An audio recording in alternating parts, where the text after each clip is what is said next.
जय हिंद दोस्तों, एक बार फिर से आप सभी का स्वागत है हमारे YouTube channel NCC education hub पर।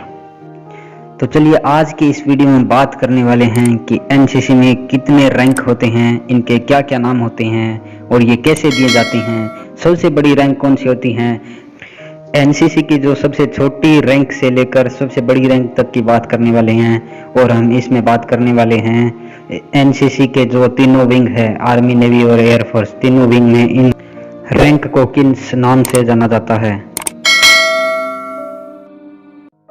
तो चलिए इन रैंक्स को हम एक चार्ट के माध्यम से समझते हैं और इन रैंक को एक साथ देख लेते हैं कि ये कौन कौन सी रैंक होती है।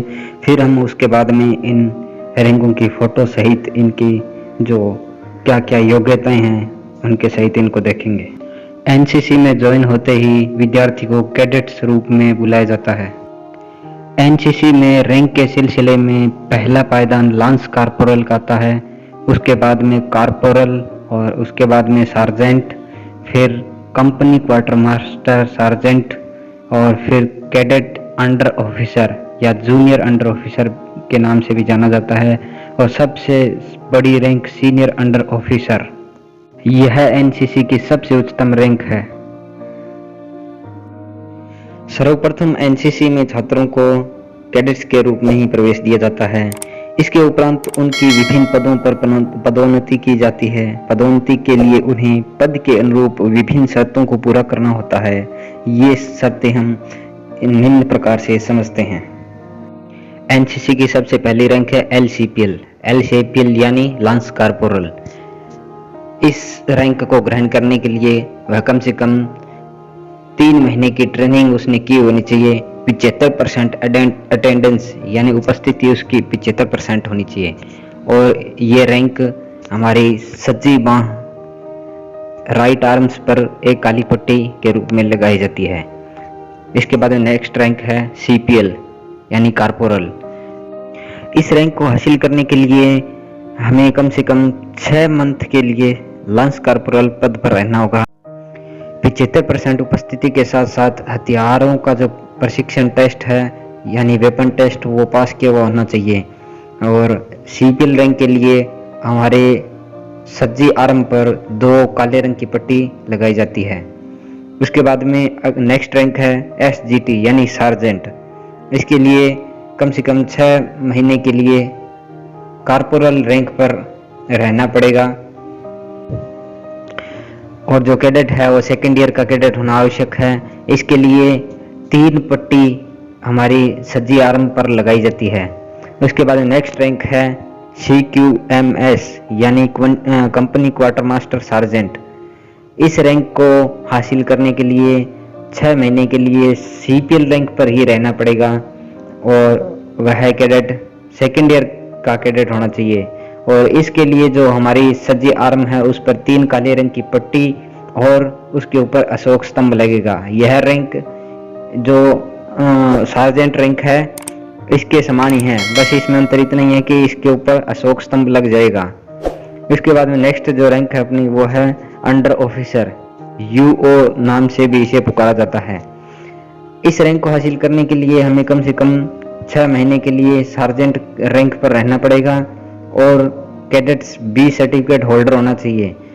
और इसके अलावा उसमें लीडरशिप लाइक क्वालिटी होनी भी आवश्यक है और क्योंकि यह एक ऑफिसर रैंक है, यहीं से ऑफिसर रैंक की शुरुआत होती है। इसके बाद में नेक्स्ट रैंक और ये एनसीसी की सबसे लास्ट और सबसे बड़ी रैंक है SUO यानी सीनियर अंडर ऑफिसर। इस रैंक को हासिल करने के लिए 6 महीने के लिए अंडर ऑफिसर की रैंक पर रहना आवश्यक है और इसके साथ साथ वह B सर्टिफिकेट होल्डर होना भी आवश्यक है।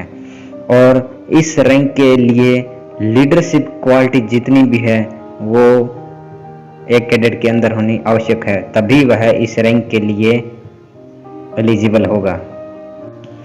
हर कैडेट की यह इच्छा रहती है कि वह इस रैंक को हासिल करें, लेकिन इस रैंक को हासिल करने के लिए जो है उसमें लीडरशिप लाइक जो क्वालिटी है उसके सब गुण उसमें होने बहुत ही आवश्यक है। वह हर रूप से परफेक्ट होना आवश्यक है क्योंकि यह एनसीसी की सबसे बड़ी जो रैंक है। इसके अलावा अगर आपने एनसीसी के रैंकों को ध्यान से देखा तो इसमें कुछ अंतर पाया होगा। आपने देखा होगा कि इसकी जो रैंक है इसमें एक में ब्लैक पट्टी और एक में गोल्डन पट्टी होती है। ये गोल्डन पट्टी जिन कैडेट्स ने नेशनल स्तर के कैंप जैसे शूटिंग और आरडीसी जैसे कैंप किए हैं उन्हीं को ही ये रैंक मिलती है। तो ये थी एनसीसी में दी जाने वाली विभिन्न प्रकार की रैंक और इनके पदोन्नति के लिए क्या क्या योग्यताएं होती है वो भी हमने इस वीडियो के माध्यम से समझा। इसके साथ साथ मैं आपको बताना चाहूँगा कि एनसीसी की प्रत्येक सीनियर डिवीजन कंपनी में 154 कैडेट्स होते हैं। इसके अतिरिक्त कंपनी में एक senior under officer, 3 under officer, 5 sergeant, 9 corporal तथा 18 लांस कॉर्पोरल के पद होते हैं। इसके लिए बहुत ही मेहनत और परिश्रम की आवश्यकता है और इसके साथ साथ उसको नॉलेज होना भी बहुत आवश्यक है। तो कैसा लगा वीडियो को लाइक ज़रूर करें और आपका कोई सजेशन या कोई प्रश्न हो तो कमेंट अवश्य करें। आपका प्यार और स्नेह बना रहें। तो लेते हैं इजाज़त, तब तक के लिए आपकी सेवा में हाजिर। मिलते हैं एक नई वीडियो के साथ, तब तक के लिए देखते रहिए एनसीसी एजुकेशन हब।